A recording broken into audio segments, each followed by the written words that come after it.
मृत्यु से संबंधित भारतीय पौराणिक कथा। जन्म के बाद मृत्यु और मृत्यु के बाद जन्म का यह चक्र तो चलता ही रहता है। मृत्यु एक कटु सत्य है जिसे कोई नहीं झुठला सकता।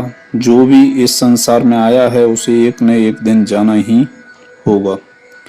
जिसने जन्म लिया है उसे मृत्यु में समा जाना ही होगा। लेकिन क्या कभी आपने सोचा है कि हर इंसान की मृत्यु होना क्यों अनिवार्य है? मृत्यु की उत्पत्ति कैसे हुई? सोचा तो होगा। तो चलिए आज हम आपको इस सवाल का जवाब देते हैं कि कैसे मृत्यु का जन्म हुआ। यह तो आप जानते हैं कि परमपिता ब्रह्मा जी ने ही इस पृथ्वी की रचना की। ब्रह्मा जी ने सृष्टि की रचना के कई करोड़ों साल बाद यह देखा कि पृथ्वी पर जीवन का बोझ बढ़ता चला जा रहा है। अगर इसे नहीं रोका गया तो पृथ्वी समुद्र तल में डूब जाएगी। तब ब्रह्मा जी ने पृथ्वी पर बाहर का संतुलन बनाने के विषय में सोचने लगे।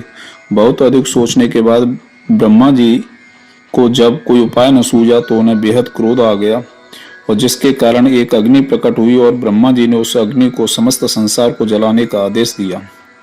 यह देखकर सभी देवता ब्रह्मा जी के पास पहुंचे। तब ब्रह्मा जी ने उत्तर दिया कि देवी पृथ्वी जगत के वजन से चिंतित हो रही थीं। उनकी इस पीड़ा ने ही मुझे प्राणियों के विनाश के लिए प्रेरित किया। यह विनाश देखकर भगवान शिव जी ने ब्रह्मा जी से प्रार्थना की और उन्हें कहा कि आप इस प्रकार पृथ्वी का भी विनाश कर देंगे। आप कोई दूसरा उपाय सोचिए। भगवान शिव के इस प्रार्थना को सुनकर ब्रह्मा जी ने अपनी उस क्रोधाग्नि को पुनः अपने शरीर में समेट लिया। अग्नि को अपने शरीर में वापस समेटते समय ब्रह्मा जी की इंद्रियों से काले, लाल और पीले रंग की एक स्त्री उत्पन्न हुई। ब्रह्मा जी ने उस स्त्री को मृत्यु कहकर पुकारा और उससे कहा कि मैंने तीनों लोगों का संहार करने की इच्छा से जो क्रोध किया था, मेरे उस क्रोधाग्नि से तुम्हारी उत्पत्ति हुई है, तो तुम मेरी आज्ञा से जगत के प्राणियों का विनाश करो। ब्रह्मा जी की यह बात सुनकर स्त्री बहुत दुखी हुई और यह कहती हुई रोने लगी, मैं पाप और अधर्म से डरती हूँ और फिर एक स्त्री होकर यह अहितकारक और कठोर कार्य कैसे कर सकती हूँ। रोती हुई स्त्री की आंखों से जो आंसू टपक पड़े उन्हें ब्रह्मा जी ने अपनी हथेली में ले लिया।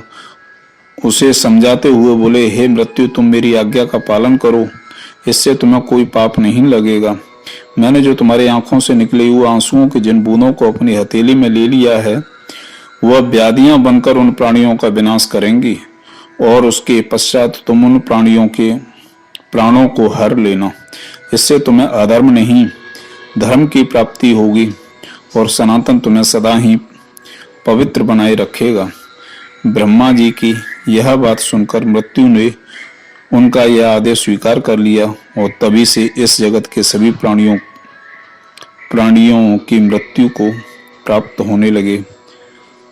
बोलो राधे राधे।